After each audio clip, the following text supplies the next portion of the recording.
ऐसी वीडियोस आपने भी कभी ना कभी ज़रूर देखी होंगी, जिन वीडियोस में कुछ नहीं बस डबल मीनिंग जोक्स क्रैक हो रहे हैं। बहुत दिन हो गए मैंने किसी का लिया नहीं है, आज मुझे लेने का मन कर रहा है। क्या आप मुझे देंगे अपना आशीर्वाद? डार्क ह्यूमर के नाम पे क्रिंज और वल्गर बातें हो रही हैं। यही उनके बुढ़ापे का सहारा बनेगी। ये बहुत मेहनत करती है, आओ देखते हैं। दीदी ये माँ बेटे के रिलेशन को सेक्सुअल वे में पोर्ट्रे किया जा रहा है।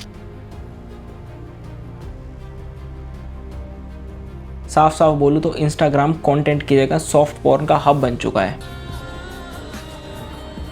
आज इंस्टाग्राम पे 500 मिलियन से भी ज़्यादा इंडियन यूज़र हैं, जिनमें से 45 मिलियन से भी ज़्यादा अंडर 18 बच्चे हैं, और ये तो बस ऑफिशियल नंबर है। और इंस्टाग्राम इस टाइप का कंटेंट दबा के पुश करता है, फिर चाहे वो बच्चों की फीड में ही क्यों ना हो। ऐसे कंटेंट को हटाना तो छोड़ दो, इंगेजमेंट ही सिर्फ ऐसे कंटेंट में मिलती है। जब थोड़ी सी स्किन दिखाकर डबल मीनिंग जोक क्रैक कर कर इन क्रिएटर्स को इतनी इंगेजमेंट मिल रही है, तो फिर ये क्यों ही तो मेहनत करना चाहेंगे। आज अगर इंस्टाग्राम खोल लो तो लगता है उल्लू या फिर ऑल्ट बालाजी जैसे प्लेटफॉर्म पे आ गए हैं। इंस्टा छोड़ो, सॉन्ग्स तक अब वल्गैरिटी और सॉफ्ट पोर्न प्रमोट कर रहे हैं। ये गाना देखो, पहले उठाए फिर डाले, नीचे एक बूंद ना गिराए, ये एक सॉन्ग की लाइन है featuring Nora Fateh and Sanjay Dutt. और सिर्फ ये 2 लाइन नहीं, ये पूरा सॉन्ग ही बेस्ड है वल्गैरिटी पे। लेकिन हमेशा से सब कुछ ऐसा नहीं था। आज इस वीडियो में यही देखेंगे कि कैसे वल्गैरिटी और सॉफ्ट कॉर्न कंटेंट का सडन राइज हुआ है। लेकिन उससे पहले अगर ऐसा ही अनफिल्टर्ड कंटेंट पसंद है तो सब्सक्राइब करना मत भूलना। ऑनलाइन प्लेटफॉर्म पर पहले भी वल्गैरिटी थी, लेकिन इतनी नहीं।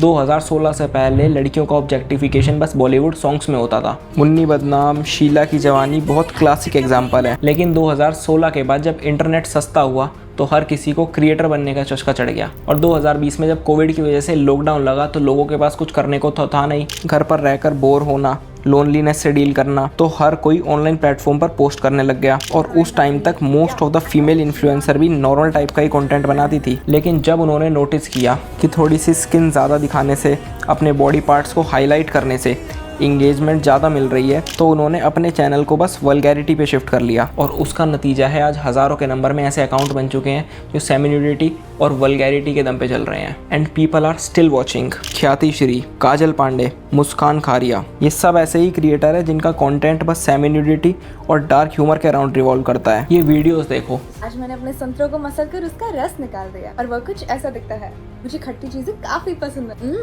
यह काफी खट्टा, ताजा और चिपचिपा है। हाय गाइस, आज ही हम लोग नूसा पनीडा पहुंचे। मैंने अपने हस्बैंड को दे दिया स्कूटी चलाने के लिए, क्योंकि मुझे करना है एंजॉय। इनमें मेरे को बताने तक की जरूरत नहीं है कि क्या प्रॉब्लमेटिक है। यहाँ तक कि कुछ क्रिएटर्स ने तो माँ बेटे के रिश्ते तक को नहीं छोड़ा। ये है संतूर माँ, जो अपनी फैमिली की वीडियोस डाला करती थी।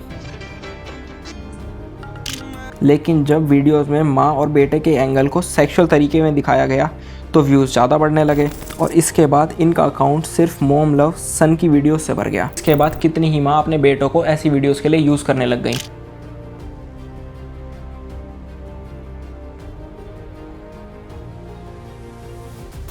ये न्यूज़ देखो, एक औरत पे इसलिए FIR की जाती है क्योंकि वो अपने बेटे को वल्गर कंटेंट के लिए यूज़ करती थी। मतलब व्यूज़ के लिए कितना नीचे गिर सकता है एक इंसान। ये है काजल पांडे।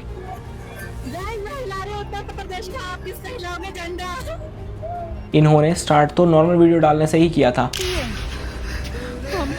तेरी हिम्मत कैसे हुई इस बिल्डिंग पे? लेकिन जब देखा कि इंगेजमेंट ही ऐसे वीडियोस पर आ रही है तो उन्होंने अपना कंटेंट ही इसको बना लिया। इनकी मोस्ट ऑफ द वीडियोस में दिखा तक नहीं सकता, और बच्चे ये चीज़ें कंज्यूम करते हैं। हर वीडियोस पे मिलियंस में व्यूज़ जाते हैं, मिलियंस में लाइक जाते हैं, और कमेंट देखो तो सिर्फ बकवास मिलेगी।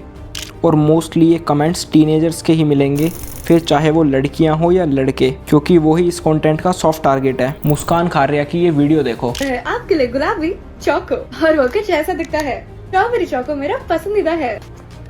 इसका स्वाद तो बिल्कुल मेरे बिल्ले की तरह है, बाहर से काला लेकिन अंदर से गुलाबी। ये कहने को तो फूड रिव्यूज करती हैं, लेकिन ऐसा लगता तो नहीं, ना ही इनकी वीडियोस से और ना ही उनके कमेंट से।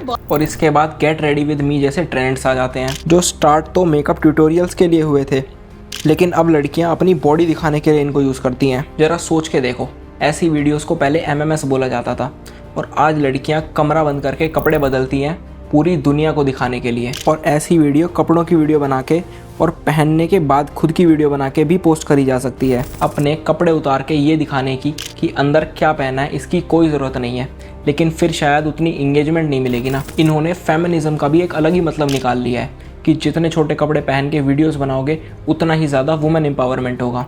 लेकिन असली वुमेन एम्पावरमेट इसको कहते हैं। पहले तो तमीज से बात कर ले और इज्जत दे मुझे। वो तो मैंने लूट ली। ये है सेजल, जो कहने को तो इंस्टा की क्वीन ऑफ डार्क ह्यूमर है, लेकिन कंटेंट देखो तो कुछ ऐसा मिलेगा। देखो तुम कितने भी बड़े हो जाओ, सबके अंदर एक छोटा सा बच्चा तो होता ही है। अब मेरे अंदर भी एक छोटा सा बच्चा है, उस की वजह से। एक वीडियो में तो जाकर ये पब्लिक टॉयलेट तक लिख कर देती है। बाथरूम से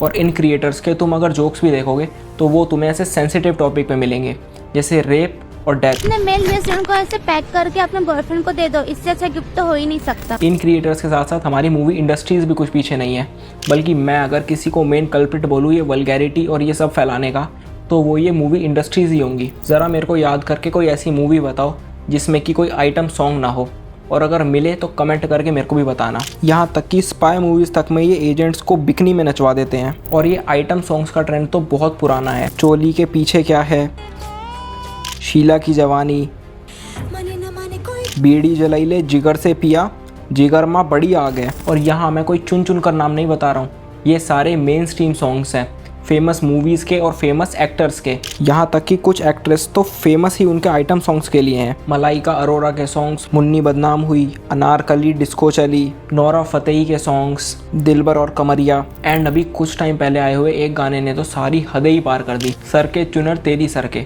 जिसमें नोरा फतेही और संजय दत्त ने काम किया है। इसके ज़रा एक बार लिरिक्स देखो, खाली करके निकाले मुझ पे ना गिराना, मुझे लगता है डर। ये किस एंगल से गाना है? इसकी लाइंस पढ़ते हुए मुझे तक शर्म आ रही है।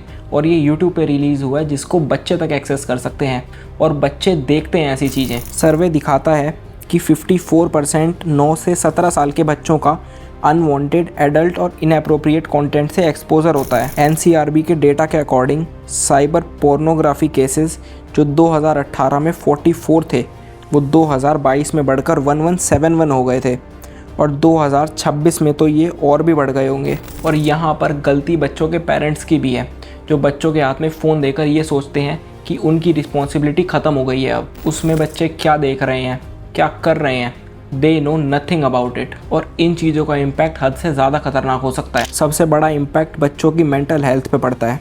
डिस्ट्रैक्शन होती है हर चीज़ से, पढ़ाई में ध्यान ना लग पाना, फिज़िकल एक्टिविटीज़ बंद कर देना, और इसका इफ़ेक्ट उनकी पूरी डेवलपमेंट में दिखता है। बच्चों को छोड़ो, वल्गैरिटी और न्यूडिटी को लड़कियां फ्रीडम की तरह देखती हैं। छोटी छोटी बच्चियां ये सोचने लग जाती हैं कि ये सब उनको भी करना है। ऐसे ऐसे इन्फ्लुएंसर्स को वो अपना रोल मॉडल बना लेती हैं और फिर ये सोचती हैं कि जितने छोटे कपड़े पहनूंगी उतनी ही ज़्यादा इंडिपेंडेंट बनूंगी। इन लड़कियों को देखो जो ऐसे कपड़े पहनकर दुर्गा पंडाल में चली जाती हैं। And I will not comment on their outfit, लेकिन हर प्लेस की एक मोडेस्टी होती है। अगर ऐसे कपड़े पहन के कोई मंदिर में जाएगा तो सवाल तो उठेंगे। And semi nudity is neither fashion nor independence. और गवर्नमेंट को भी एक्शन लेना चाहिए ऐसे लोगों के खिलाफ और ऐसे इश्यूज़ के खिलाफ। जैसे इंडिया में पॉर्न बैन है, बट ऑल्ट बालाजी और उल्लू जैसे प्लेटफॉर्म बड़े आराम से ऐसा कंटेंट दिखाते थे। लेकिन गवर्नमेंट ने 2025 में 25 OTT प्लेटफॉर्म जो ऑब्सीन और सॉफ्ट पॉर्न के हब थे उनको बैन कर दिया था। And it's a good step, but there is a flaw. Rules बनाए तो जाते हैं लेकिन फॉलो नहीं किए जाते। इस टाइम तक भी अगर तुम किसी भी ऑनलाइन प्लेटफॉर्म पे चले जाओगे तो कहीं ना कहीं तुम्हें ऐसा कंटेंट दिख ही जाएगा। एलोन मस्क के एक्स को खरीदने के बाद उस पर खुल्ला पॉर्न अपलोड भी किया जा सकता है और देखा भी जा सकता है। किसी भी लड़की के डीप फेक्स बना के अपलोड किए जा सकते हैं। But it all can be stopped bye a little bit of law implementation. और इस वीडियो का मेन इंटेंट ही ये है कि अगर कोई पेरेंट्स ये वीडियो देख रहे हैं तो अपने बच्चे पे फोकस करो कि वो इंटरनेट पे क्या कंज्यूम कर रहा है। और बेस्ट तो ये रहेगा कि खुद उसको समझा दो कि उसको इंटरनेट पे क्या कंज्यूम करना है और क्या नहीं, उसको क्या सीखना है और क्या नहीं। और ये चीज़ें तो स्कूल में सिखाई जानी चाहिए थी, बट अनफॉर्चुनेटली मेरे को बतानी पड़ रही है, क्योंकि स्कूल में तो मुगल्स की हिस्ट्री ज़्यादा इंपॉर्टेंट है। और अगर स्कूल में भी डिजिटल लिटरेसी दी जाए तो कितना सुधार आ सकता है।